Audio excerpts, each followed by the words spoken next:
Hello' viewers, সকলোলৈ ধন্যবাদ জনাই অসমৰ অতি জনপ্ৰিয় আৰু প্ৰতি ঘৰতে প্ৰস্তুত কৰা এবিধ জলপান আপোনালোকৰ ওচৰলৈ লৈ আহিছোঁ।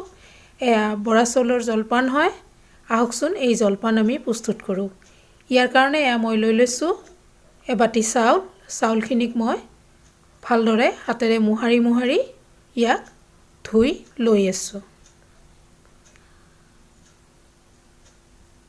এনেকৈ চাউলখিনিক 4বাৰ ধুই লৈছোঁ। এয়া তৃতীয়বাৰ ধুই আছোঁ আৰু এয়া মই পানী দিছোঁ আৰু চাউলখিনি ধুনীয়াকৈ ধোৱা হৈ গৈছে।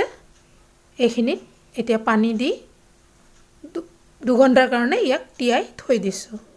এয়া 2 ঘণ্টাৰ পিছত মই ঘূৰি আহিছোঁ আৰু চাউলখিনি ধুনীয়াকৈ ধুই মই চাকনি এটাত উঠাই লৈ লৈছোঁ পানীখিনি নিগৰিবলৈ দি।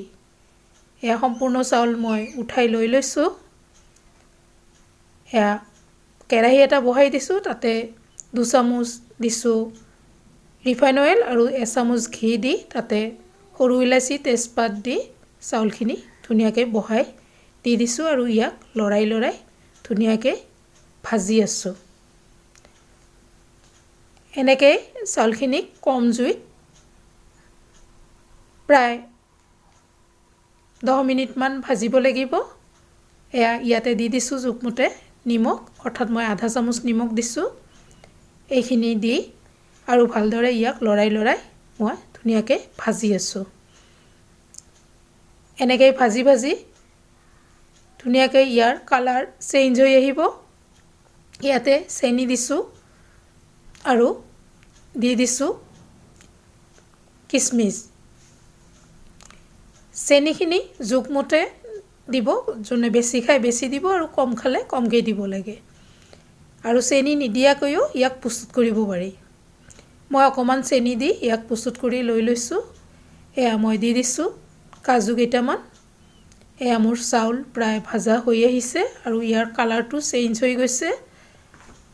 ধুনীয়াকৈ কালাৰ চেঞ্জ হৈ যাওঁতে ইয়াতে এতিয়া মই চাউলখিনিৰ সমানে সমানে পানী দি দিছোঁ। যথেষ্টকৈ পানী দিলে এয়া বহুত আঠাযুক্ত হয়, ই বেছি ঢিলা হৈ যাব। গতিকে মই পানী চাউলৰ সমানে সমানে দি দিছোঁ। এইখিনি উতলি আহোঁতে ইয়াত ধুনীয়াকৈ ঢাকনি মাৰি দিছোঁ আৰু চাওক ঢাকনিখন 3 মিনিটমান পিছত মই খুলি দিছোঁ আৰু এয়া সম্পূৰ্ণ পানীখিনি শুকাই গৈছে। জুইটো মই কমাই দিছোঁ। এতিয়া এইখিনিক ভালদৰে এবাৰ লৰাই আকৌ ইয়াক ঢাকি দি দিম। এয়া ঢাকনা মাৰি দিছোঁ আৰু মই এয়া গেছখিনি ওলাই যাব নোৱাৰাকৈ বান্ধি দিছোঁ আৰু ঠিক 5 মিনিটমান পিছত ইয়াক খুলি দিছোঁ আৰু চাওক সম্পূৰ্ণ চাউল ফুলি উঠিছে, ধুনীয়াকৈ হৈ গৈছে। আৰু এয়া হাতেৰে চাইছোঁ ধুনীয়াকৈ হৈ গৈছে আৰু ইয়াক এতিয়া নমাই ঢাকি থৈ দিম। এয়া মই ফ্ৰেছ ক্ৰীম লৈছোঁ, তাতে ক্ৰীমখিনিত চেনি অকণমান দি ইয়াক ধুনীয়াকৈ গুলি লৈ লৈছোঁ। এয়া মই বাতি এটাত সম্পূৰ্ণ হৈ যোৱা মোৰ জলপানখিনি, বৰা চাউলৰ জলপানখিনি মই উলিয়াই লৈ আছোঁ।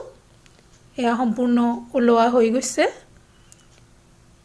এইখিনি দেখিবলৈ বহুত ধুনীয়া হৈছে, খাবলৈও বহুত টেষ্টি হয়। ইয়াৰ ওপৰত মই কাজু, কিচমিচ আৰু কাঠবাদাম অকণমান ছটিয়াই দি দিছোঁ। এয়া চাওক কালাৰখিনি বৰ ধুনীয়া হৈছে আৰু ক্ৰীমখিনি ওপৰত দি ইয়াক পৰিৱেশন কৰিব পাৰি। আৰু এনেকৈ ই খাবলৈ বহুতে টেষ্টি হয় আৰু হেল্ডি হয়। অসমৰ প্ৰতিঘৰ মানুহে প্ৰস্তুত কৰে। আপোনালোকে নিশ্চয় এনেকৈ প্ৰস্তুত কৰিবলৈ চেষ্টা কৰিব। আপোনালোক সকলোলৈ ধন্যবাদ জনাই আজিলৈ সামৰিছোঁ।